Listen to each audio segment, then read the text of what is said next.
Bienvenue chers amis pour notre série de tutoriels sur la création des applications web avec le framework Django du langage de programmation Python. Nous sommes aujourd'hui à la 8e épisode et ce que nous allons faire c'est de mettre en place le système de recherche lorsque l'utilisateur va taper par exemple café et puis le valide.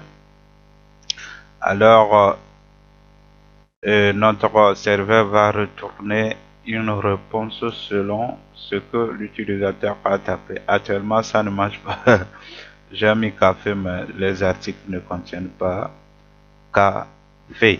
Donc, c'est ce système que nous allons mettre en place. L'autre fois, on avait appris à mettre en ligne notre application web et on l'a mise en ligne sur Heroku, heroku.com. Donc l'application est accessible sur les serveurs de heroku.com et c'est possible même de personnaliser le truc. Je l'avais nommé Agnec Dev, quelque chose comme ça. Agnec Dev et suivi de quoi là? Tirer my blog, je pense. My blog. My blog. My blog. Point Heroku. Heroku app.com. anecdev-myblog. Je vais voir si c'était ça. Est-ce que ça va marcher?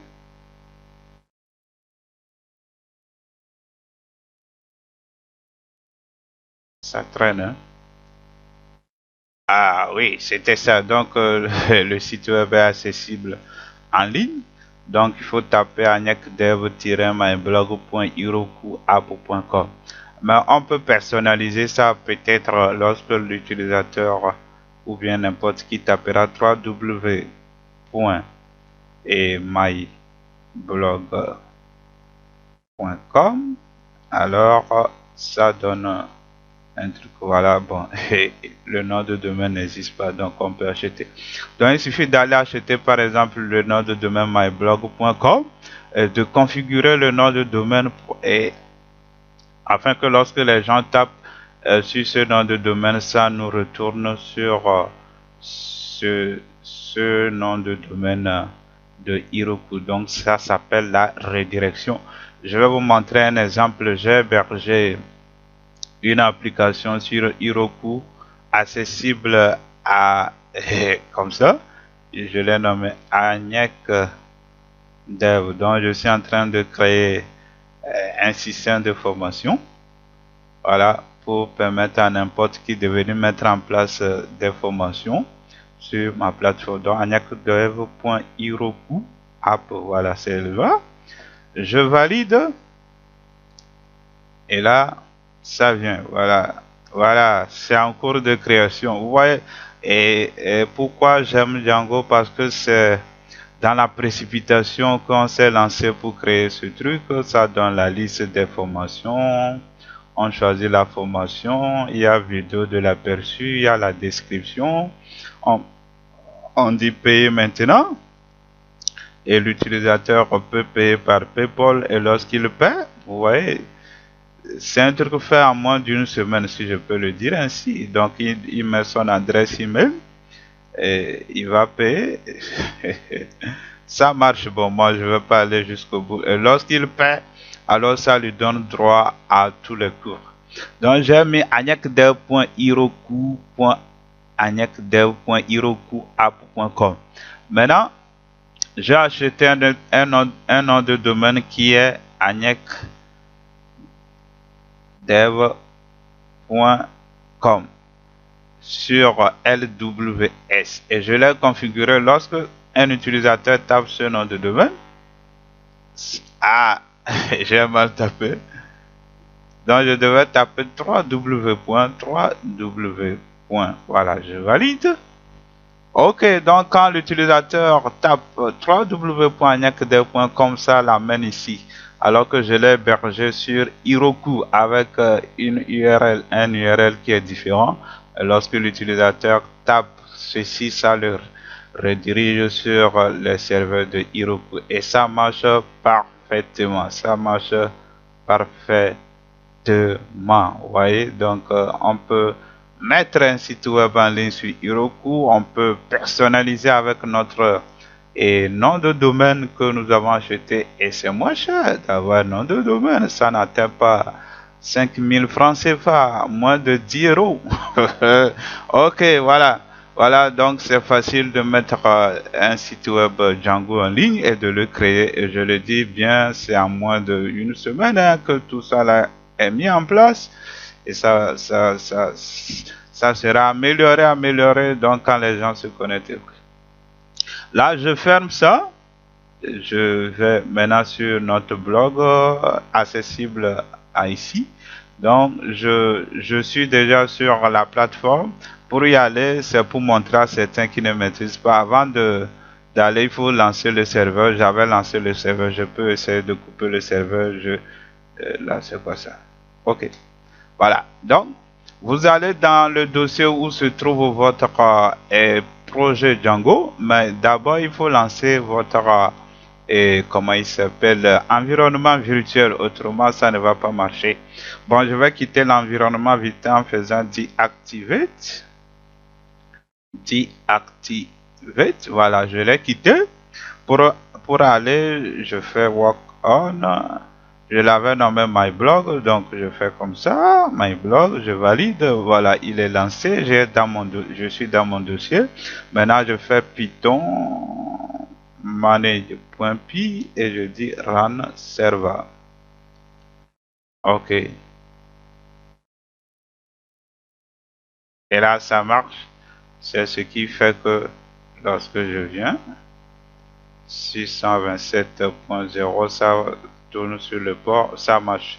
Si je coupe, ça ne va plus marcher. Je peux couper. Je reviens. J'actualise. Boum, la connexion coupée. On peut lancer le serveur sur un autre port. Voilà, je fais comme ça. Run server et je dis sur le port 3000. 3000, je valide. Et là, ça ne va pas tourner sur le port 8000, mais sur le port 3000.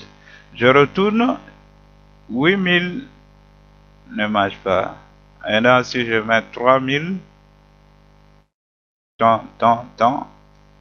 Ok, voilà, ça marche sur le port 3000. Donc, on peut changer le numéro de port.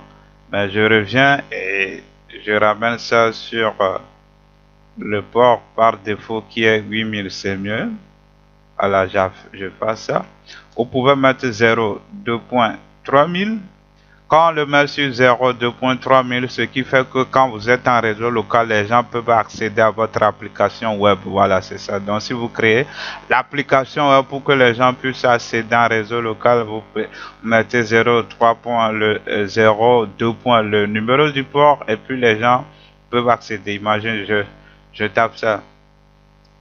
Et là, si je vais taper 127.0 ne va plus marcher parce que je ne l'ai pas enregistré dans le truc, dans le Allo Host. À moins que, vous voyez ça, il m'a planté le truc. Qu'est-ce qu'il dit? You have what? He's saying that you have an migration, your project. Quelle migration me dit de faire? Dégage là.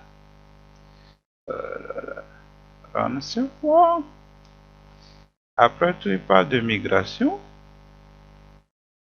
Ok. Je ne sais pas qu'est-ce qui provoque l'erreur, donc je retourne dessus. Est-ce que l'erreur va apparaître? Non. Ok, là on va voir ça. Je ne sais pas pourquoi ça fait ça, donc je retourne sur le port 8000. 8000. Là, ça marche. Il parle de migration, je ne sais pas pourquoi. Alors que ça marche normalement. Donc c'est ça. Donc nous allons implémenter le système de recherche. Mais il y a une chose, lorsque on n'est pas connecté, est-ce qu'il faut le changer ça? Lorsqu'on n'est pas connecté à Internet, ces choses-là n'apparaissent pas. On peut changer ça pour piquer nos images sur notre propre système en mettant notre logo. Alors qu'est-ce qu'on va faire? Je ferme ici, je vais dans Index, CTRL P. Si vous voulez chercher un fichier, vous faites CTRL P. Maintenant, je vais au niveau de là où je parcours. C'est index ça? Ok, index MDBT talk for. Voilà, je suis dans my blog. Pourquoi je ne vois pas on a body, div style, tant. Ok. Background, je suis dans le my blog. Find your project, yes, ça, ce n'est pas un problème. Index, c'est quel fichier index ça?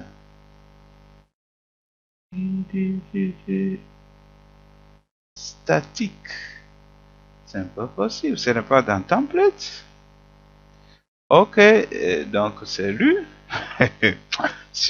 Je suis allé prendre un autre fichier. Alors, for article, on liste une liste article. Maintenant, on a dit si l'image n'existe pas et si l'URL c'est http://default, alors il faut faire quoi? Il faut chercher l'image sur la plateforme placeholder. Nous allons enlever ça et mettre notre propre logo. Pour mettre notre propre logo, on va utiliser toujours le système statique. Donc, on fait comme ça, pourcentage. On fait statique. Et puis, j'ai fait img-logo.png.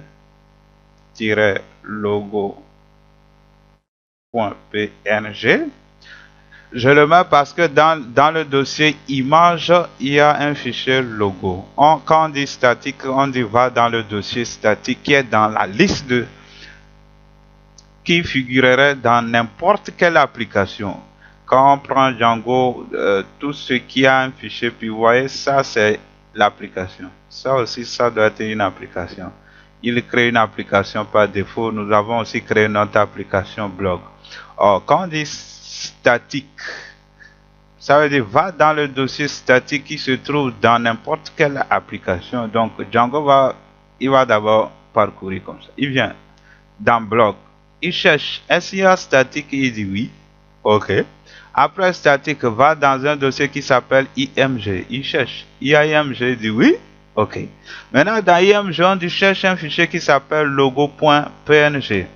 Alors il cherche. Ah, ça existe. Il doit le renvoyer. Ok.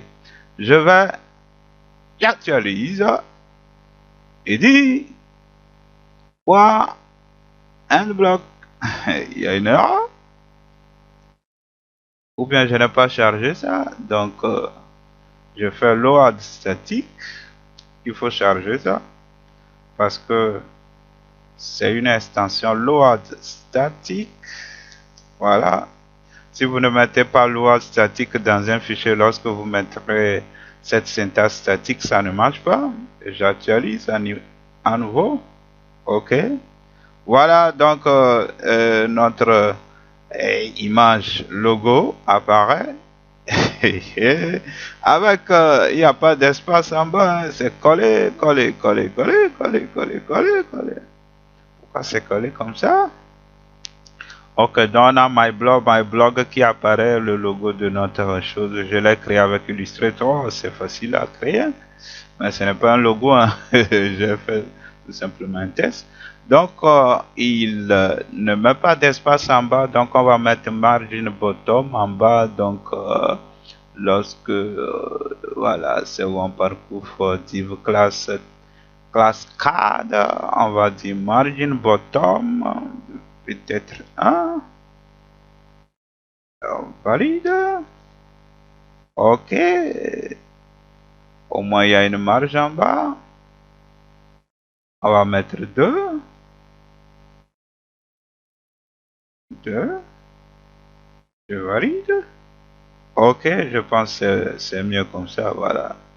C'est mieux comme ça. Et puis mon image a un contour. Il fallait l'enlever. Bon, je vais pas traiter ça maintenant. Ça n'a qu'à rester comme ça. Voilà, donc je pense que ça s'affiche bien. Ça s'affiche bien. Il fallait que euh, euh, ça soit... Il y a une marge. Ici, il n'y a pas de marge. Il fallait pas qu'il y ait un contour pour mes images. Je peux mettre euh, ceci. Je vais dire pas P. Je dis P parce que ce div là, c'est son fils qui est image. Ok. Donc je vais dire, il est où? Ok. P de, je vais voir.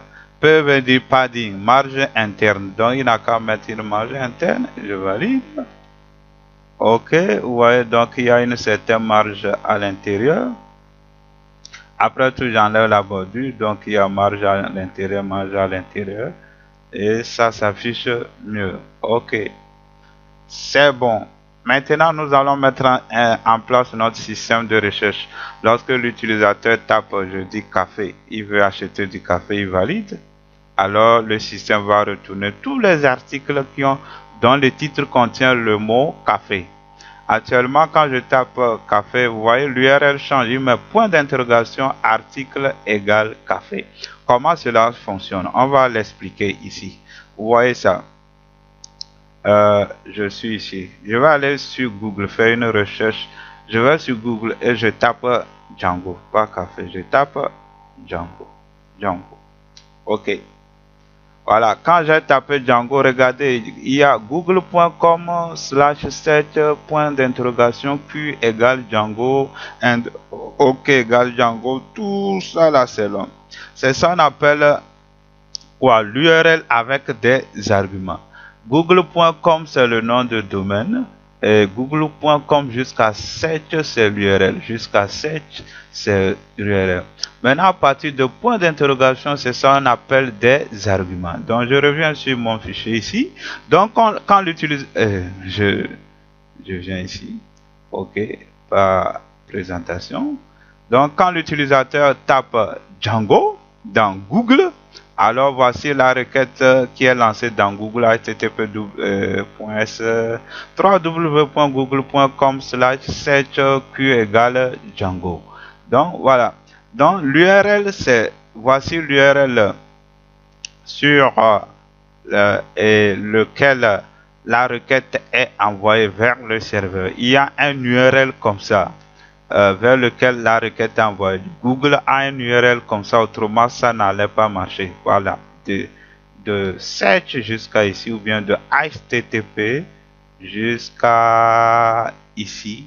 Voilà, Google a un URL comme ça dans ces serveurs. Je vais changer mon curseur. Voilà. Donc jusqu'à ici. Google a une URL qui c'est. Maintenant, à partir de point d'interrogation, c'est ça qu'on appelle des arguments.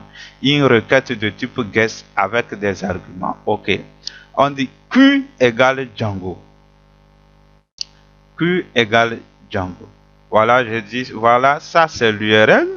Ensuite, on a ce qu'on appelle des arguments. On a Q égale Django. Je suis ici au niveau, je suis en train d'expliquer cette ligne. Q égale Django. Cela veut dire que l'argument, le nom de l'argument qui est soumis dans l'URL, ça s'appelle Q. L'argument s'appelle Q et la valeur est égale à Django. C'est comme ça. OK. Donc, quand l'utilisateur a soumis et il y a eu cette URL, ça va sur le serveur de Google. Et là, le serveur de Google va capter cet argument-là. Il capte cet argument-là qui a pour valeur Django. Et là, il va chercher dans son système. Je ne sais pas comment fonctionne son système. On a dit que Google utilise Python. Donc, peut-être avec son serveur Python, quoi. Il va dire, mais est-ce qu'il y a des informations qui contiennent Django? qui contient le mot Django. S'il y en a, alors envoie la réponse et là, la réponse sera envoyée. Donc, c'est la même chose que nous allons faire. Vous voyez ça? C'est la même chose que nous allons faire. Je quitte mon PowerPoint. Imagine, je vais double-cliquer. Je fais comme ça. Je copie. Et puis, je viens. Ça se trouve dans navigation. OK. Et là, on a un formulaire de recherche action, je n'ai rien mis. Donc au niveau de action, je vais mettre, j'efface tout. Donc action, ça c'est l'URL sur lequel la requête sera envoyée. Et on va sur notre blog. J'enlève tout ça là. J'actualise. Pourquoi je vais sur la page d'accueil. OK. Maintenant, je vais taper ici Django. Je tape Django, je valide. Vous voyez, il allait sur Google, mais il n'a pas pu soumettre la requête. Il allait sur Google, mais il devait soumettre la requête, mais il n'a pas soumis la requête. OK. Je reviens. Pourquoi il n'a pas pu soumettre? Vous voyez, il y a un champ input type contrôle, il y a le name. Si j'avais mis name, moi j'ai mis article, je vais mettre name égale Q. OK, voilà. Je reviens ici. Et là, je mets Django, je valide. OK, c'est comme Google refuse. Sinon, quand on a tapé, il a certainement mis l'URL là que j'ai présenté. http://q égale Django, mais c'est comme Google n'accepte pas qu'on envoie des requêtes en instère vers la recherche, sinon ça allait marcher. Ouais, mais au moins il va vers Google, mais Google ne permet pas. Google.com, il dit web, HP, bon, il a son système. OK, ça ne marche pas. On pouvait mettre Amazon, ça peut marcher, mais je ne veux pas, par exemple. Bon, on va parler sur Amazon. J'espère que vous avez compris le système de requêtes. Et on peut revenir de requêtes vers serveur. Il y a plusieurs méthodes. Les principales méthodes, c'est post et get. Donc, lorsque tu fais un formulaire comme ça, formulaire, comme ça, action égale l'URL vers lequel la requête doit être envoyée.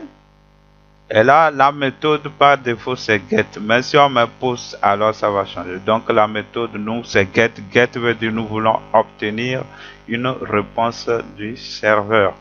Donc j'enlève Google, je laisse notre chose par défaut. Et je vais au niveau du name.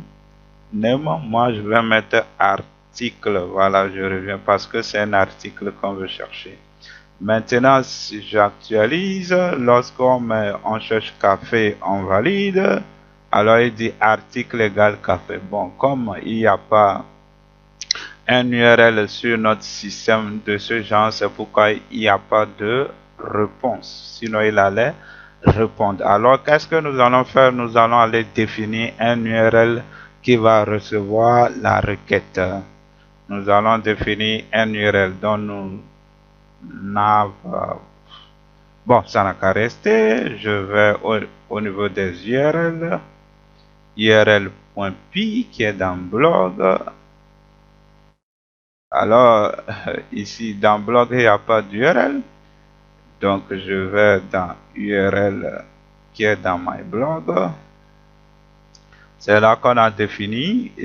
Après tout, on verra comment mettre aussi des URL dans notre application. Mais c'est ça. Je fais copier-coller. Pour copier-coller rapidement, on fait Alt, Shift, touche de direction vers le bas. OK. Donc maintenant, on dit article. Et puis, on va dire article recherche. Voilà. Dans l'URL, lorsque l'utilisateur va aller sur notre racine article recherche, alors il n'a qu'à appeler une vue qui est une fonction qui s'appelle search. Voilà. Nous allons nommer ça search. Et non, c'est search. OK.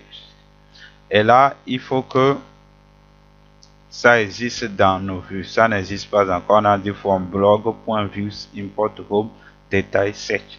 Donc maintenant, on va créer la fonction search. OK. Alors, nous allons dans views. On va définir notre fonction qui s'appelle def search request. Deux points. On va dire return render, c'est la routine, et la request, virgule, ça fait search. Là, il faut aller créer le fichier après tout, search.html. OK. Maintenant, nous devons aller créer notre fichier HTML qui doit être dans template. On va dans template, on prend nouveau, on fait search.html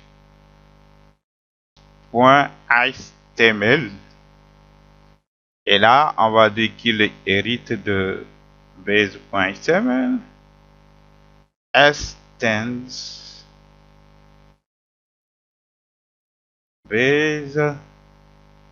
base.html. OK, il hérite de là et maintenant on va créer notre bloc content, bloc content et on fait end block. Si on ne finit pas le bloc, ça va nous générer des erreurs. Oh. Des erreurs. Et maintenant on peut dire, on va dire h2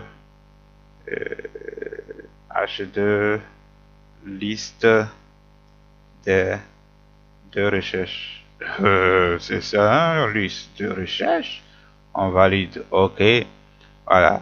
Donc pour le moment, on a rien. Hein. Voilà. Liste de recherche. Maintenant, après tout, on verra comment afficher la liste de recherche. Voilà. Donc, on va... Maintenant, nous avons défini l'URL, nous avons défini le fichier template, nous avons défini la fonction. Maintenant, par quel moyen, lorsque l'utilisateur va ici taper n'importe quoi, lorsqu'il va valider, l'URL doit être appelé. Il faut spécifier ça ici. Donc, nous devons aller maintenant au niveau de nav et au niveau de action, c'est là il faut spécifier ça. Donc, on va utiliser la fonction URL. C'est ça. URL et le nom de l'URL c'est qui? Le nom de l'URL c'est search. Vous voyez, le nom c'est celui-ci. Quand on va dans le fichier, quel est le nom? C'est name égale search. Et là, il va chercher à reproduire ce chemin-là. Il va le reproduire. On revient ici et je tape café, je valide. Voilà, il dit liste de recherche. Bon, on n'a rien dit de faire, donc il dit liste de recherche, c'est ça. Et là, nous allons expliquer quelque chose de très intéressant. Bon, très intéressant. Je l'explique. Lorsque l'utilisateur jette du café, OK. Alors, je valide. Et là, vous voyez ici, notre argument c'est article et la valeur est égale à café. Alors, comment est-ce que Django le récupère? Django le récupère de cette manière. Je vais dans la vue. Quand l'utilisateur saisit ces choses, il les soumet. Alors, voici cette fonction qui est appelée search. Et cette fonction reçoit en argument une instance de l'objet HTTP request. On va l'étudier après. HTTP request est une instance d'une classe HTTP request qui se trouve dans le package Django.http, voilà. Dans Django.http, il y a une classe qui s'appelle HTTP request. Il y a une classe HTTP request. Donc, c'est l'instance qui est stockée ici. Request veut dire requête. Donc, quand on envoie des requêtes, les informations sont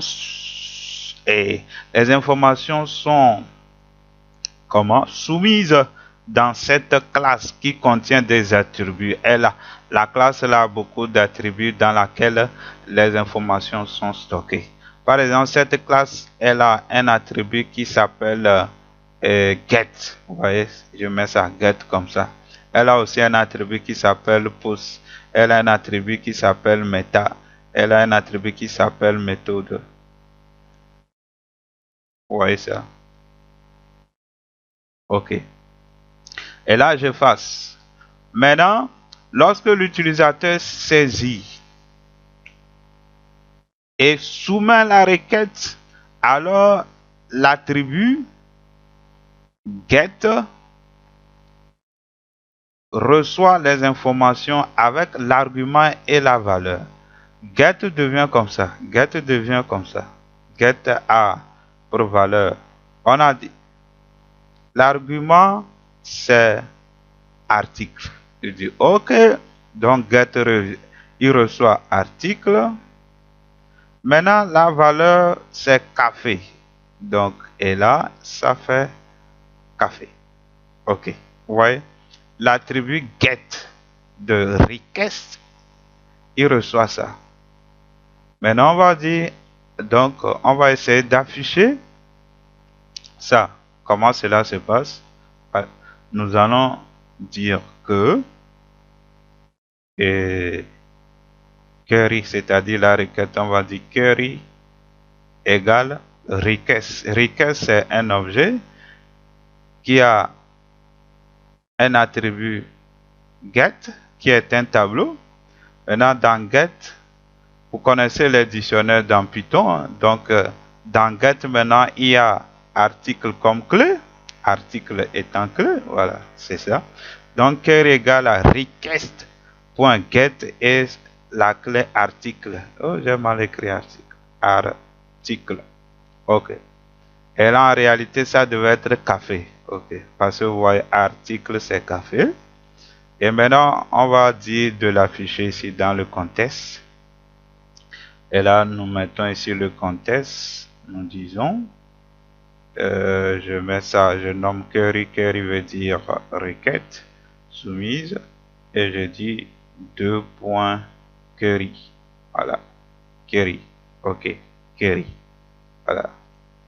Donc, query étant la valeur qui doit être café. Ici. Pourquoi alors, voilà. Query 2. Query 2. Query. Ce query, c'est ce variable là, cette variable là, la variable, voilà, c'est cette variable là. Il faut que je fasse cette ligne là, c'était pour expliquer. Et là, nous pouvons aller ici, essayer de dire, d'afficher la requête. On va dire recherche, demandée par l'utilisateur est 2 points. Je devais dire la recherche. La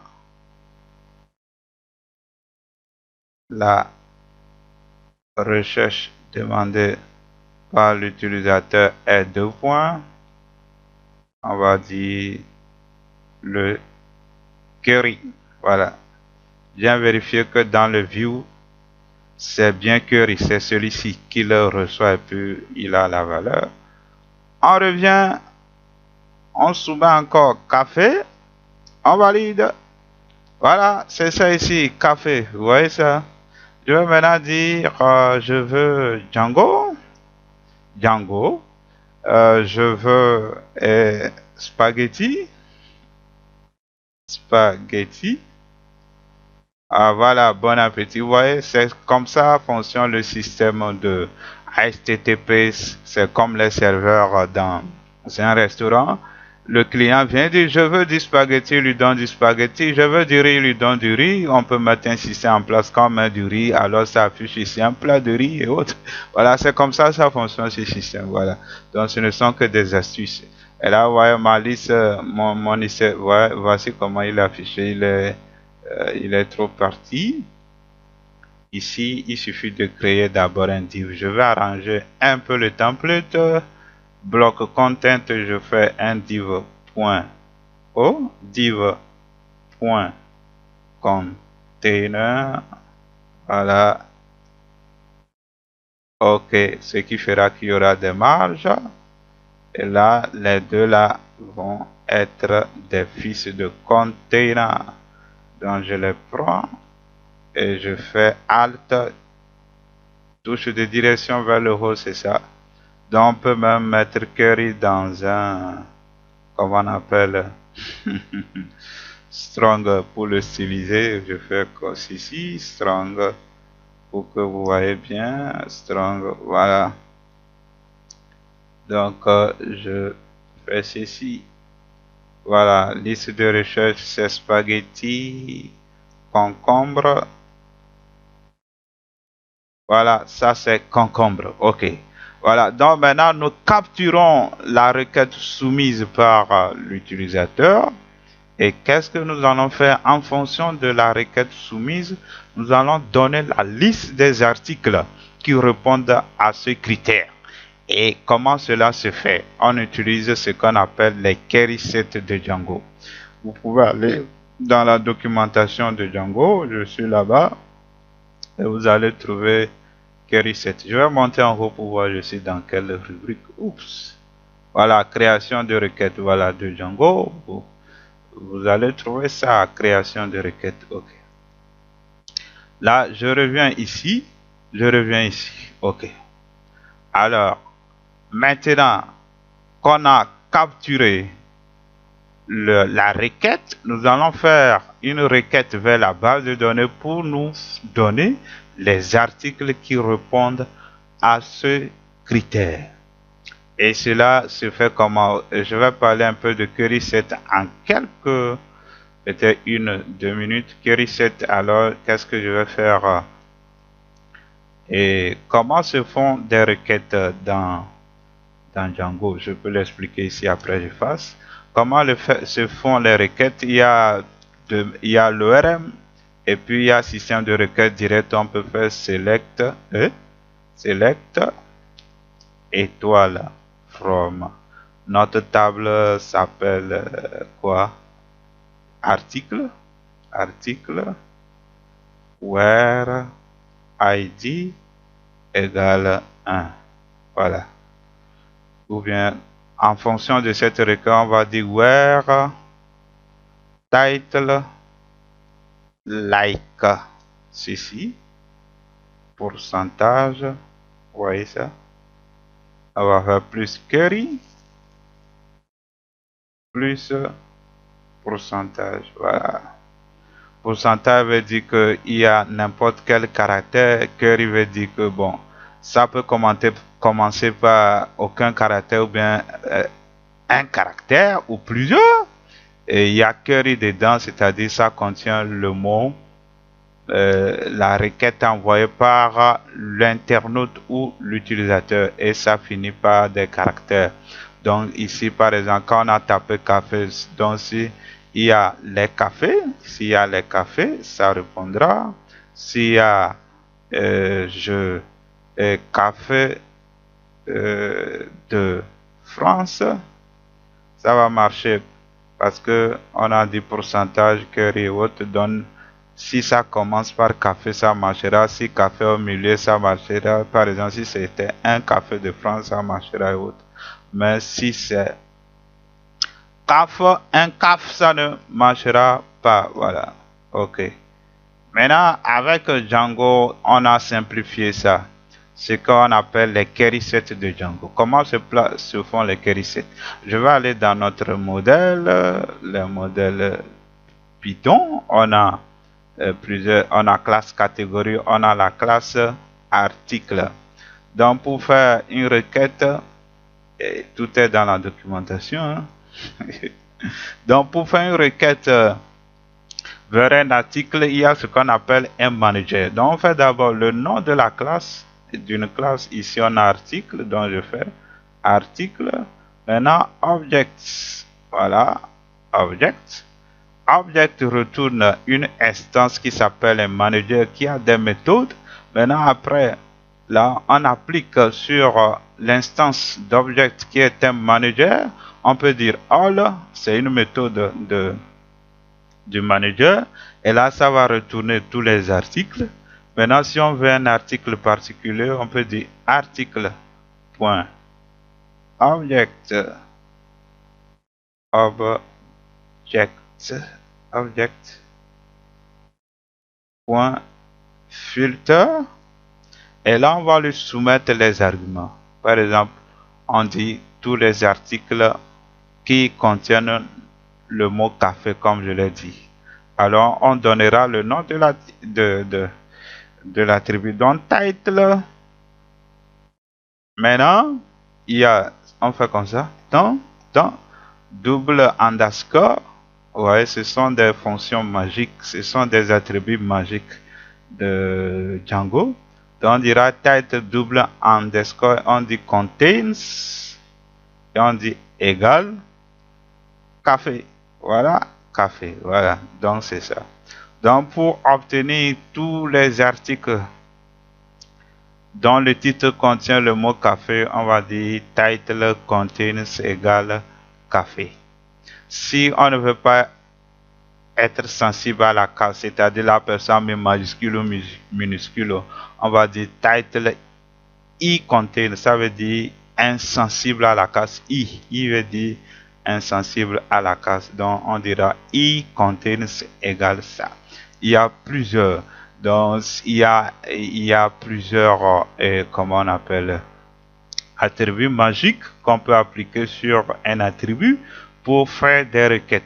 Alors nous allons faire un exemple au niveau de notre terminal. J'ouvre le terminal et puis qu'est-ce que je vais faire? Je fais Python manage.py shell. Voilà.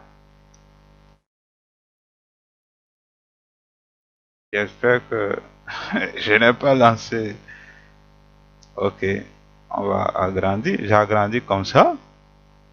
Là, je fais from. Le nom de notre application, c'est blog. Blog.models. Models étant un module. Nous importons la classe article. Ok. Alors, il dit cannot import name. Le nom est mal saisi. Article. Article. Ok. Donc, l'article est importé. On va faire d'abord une requête qui affiche tous les articles. Donc, ça fait article point object point all. On fait ça. Voilà la liste des articles query set. Vous voyez, quand il met inférieur query set veut dire c'est la classe. La classe qui est retournée de type query set, et c'est une classe qui est de type collection. Donc on a article 1, article 2, la liste quoi, article tant. On peut afficher la longueur des articles. C'est comme c'est compte, hein. On fait comme ça. Compte. Mais ça fait 14 articles. Voilà.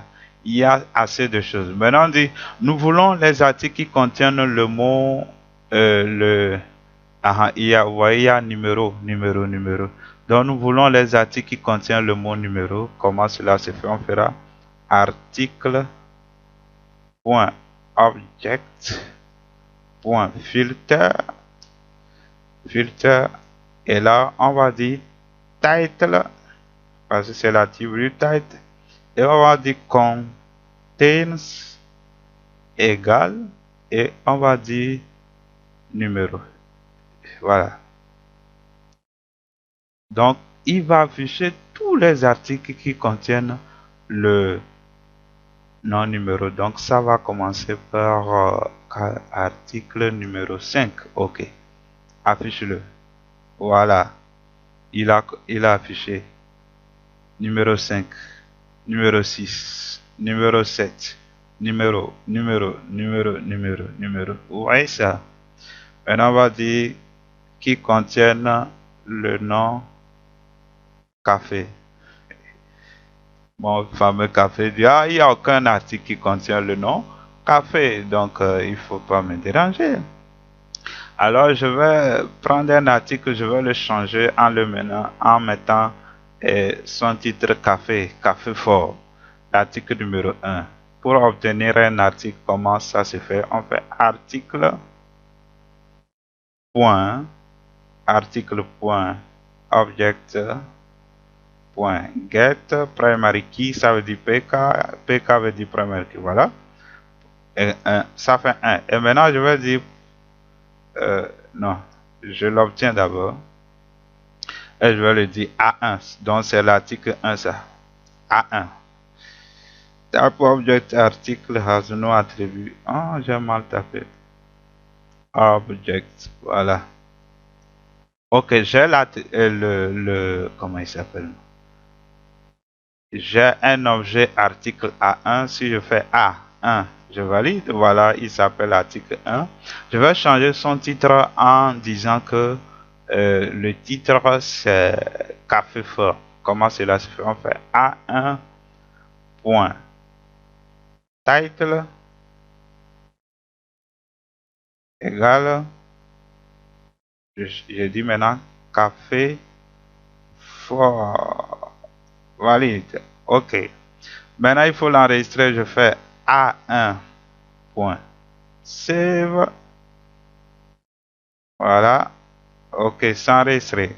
Maintenant, si je dis je veux récupérer un article qui est A1, je vais rappeler ça, article. Voilà. Je reviens ici, je ne le stocke pas. Je dis affiche-moi l'article 1, il dit l'article 1 c'est café. Maintenant, je vais dire affiche les articles qui contiennent le mot café, pas café fort. Donc, il y a café ou bien café. Alors, comment cela se fera? Article point object point et un filtre. Et je dis un filtre, je n'ai pas mis un filtre. Et je dis title. Voyez, il y a un secret. Quand on fait filtre, vous mettez le nom de l'attribut, underscore, underscore, et puis la liste des choses magiques. Donc, il y a contains, il y a plusieurs choses qu'on peut faire. Lower than, ça fait LT, upper than, lower than, bigger than, tout ça. Il y a. Contains égale, je dis café, ok, égale café. Je vais même mettre ça en minuscule. Et dis voilà, article.object.café. Il m'a retourné celui-ci, café fort. Voilà, il m'a retourné café fort, qui est un seul. Ok, ça marche. Donc, en se basant sur ça, nous allons ici retourner la liste des articles qui répondent aux critères. Je fasse lui-là ici. Autrement, j'aurai des erreurs. Voilà. Donc ici, nous avons l'argument soumis par l'utilisateur. Alors, nous allons dire liste article. C'est ça, article liste, liste article. Bon, on peut écrire ça en français, c'est pas grave. Liste article est égal à article point object point filter et on va dire title un contain, lui-même il me propose ça, title contain égale et je vais dire query, la requête saisie. Query, voilà ce que la personne a saisi. Ok. Maintenant, c'est la liste que nous allons retourner. Donc, on va dire liste, recherche, liste. Non, liste article. Et là, la réponse sera liste article. Ok.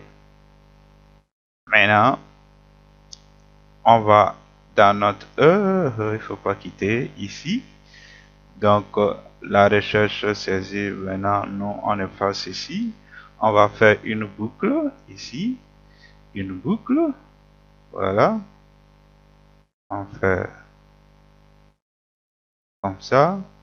For. Et il s'appelle comment là? Hmm. For article in list article. Il faut finir la boucle. And for. Voilà. Et on va dire, au moins, je mets un eli, hein, j'affiche tout simplement le titre d'abord. Donc, je vais dire article point title. Voilà. Et là, pour afficher, il faut faire l'interpolation en mettant double accolade. Donc, for article in list article affiche le titre, après tout la description. On peut dire maintenant paragraphe en bas, article point desk. Voilà. Et puis on peut dire HR. Voilà. On va sur notre blog, on va taper café. Il n'a rien trouvé. Numéro. Voilà, il a trouvé pour numéro 5, numéro 6, numéro 7, il a trouvé. Je vais taper numéro en minuscule, hein, pour voir, numéro. Ok, il ne tient même pas compte de la casse, ce n'est pas grave. Donc, voici la liste qui s'affiche, article numéro 5, article desk, article. Et pour la description, ça ne marche pas. Ah, je n'ai pas fait l'interpolation. L'interpolation. Ok. Voilà. On actualise. Voilà. Voilà. Ça s'affiche parfaitement. Comme un café. Ok. Donc café. Voilà café. Il a affiché café. Mais quand on met café sans majuscule, et je dis sans accent aigu, il ne tient pas compte. Donc, il doit avoir un truc à part. Il contient insensible à la case. Ça, c'est différent de, comment on appelle ça, accent. Accent, c'est accent. Maintenant, je vais changer au niveau de la vue. En principe, il veut dire insensible à la casse, mais lui, il s'en fout de la casse. Je ne sais pas pourquoi on change. Maintenant, on va mettre title, on met i contains. Voilà. Là, vraiment, on précise que ce n'est pas sensible à la casse. J'actualise. Ok, je retourne sur mon blog. Je tape café. Je valide, il n'y a rien. Mais quand je tape café avec accent aigu, alors il dit café pour description sans. Pour les accents, on va régler ça, hein. Ça, ce n'est rien. Ça, ce n'est aucun problème. Il y a de. Vous voyez ça? Pour chercher ça, vous pouvez aller dans Django. On descend en bas. Loop. Requête sur les objets liés. Non. Je retourne documentation Django. Et là, il suffit de faire CTRL F et je fais query set. Création de requêtes et référence de méthode. Méthode, non. Référence de méthode, création de requête. Ok, c'est la bonne était. Maintenant, il y a quelque part, il y a le, comment ça s'appelle, loop. Oups. Je vais aller en anglais, hein. Anglais, anglais, il est où? French, English. Voilà, making query, je mets loop. Donc,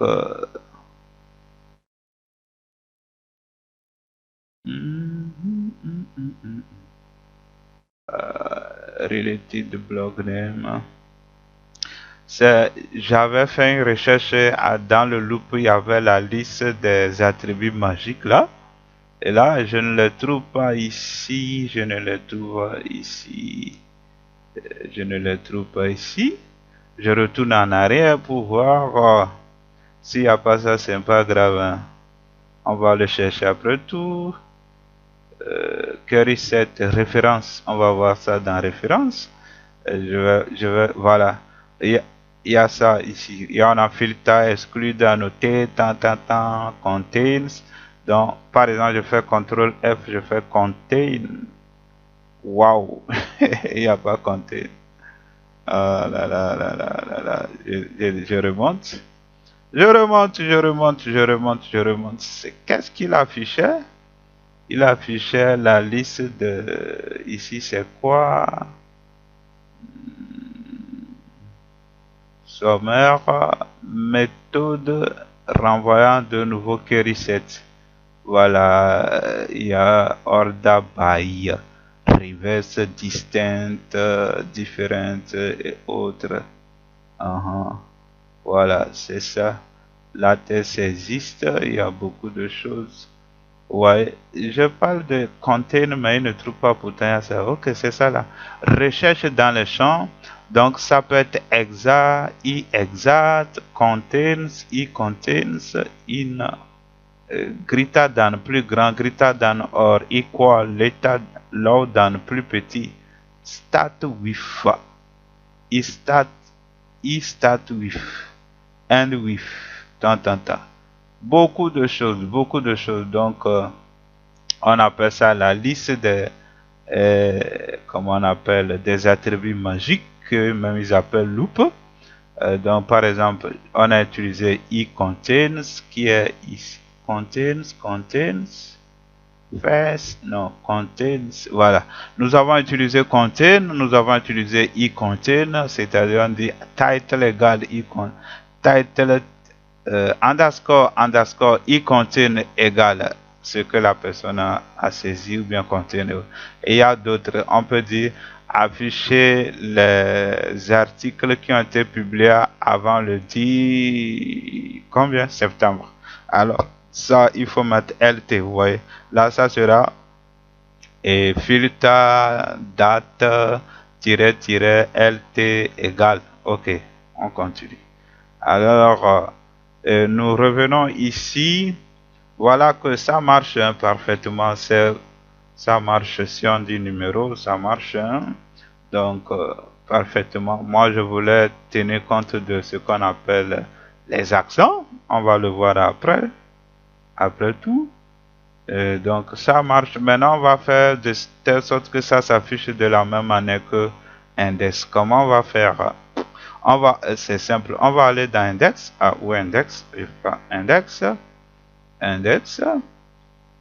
Et là, vous voyez ça, index, on a ici, ici, et jusqu'à ici.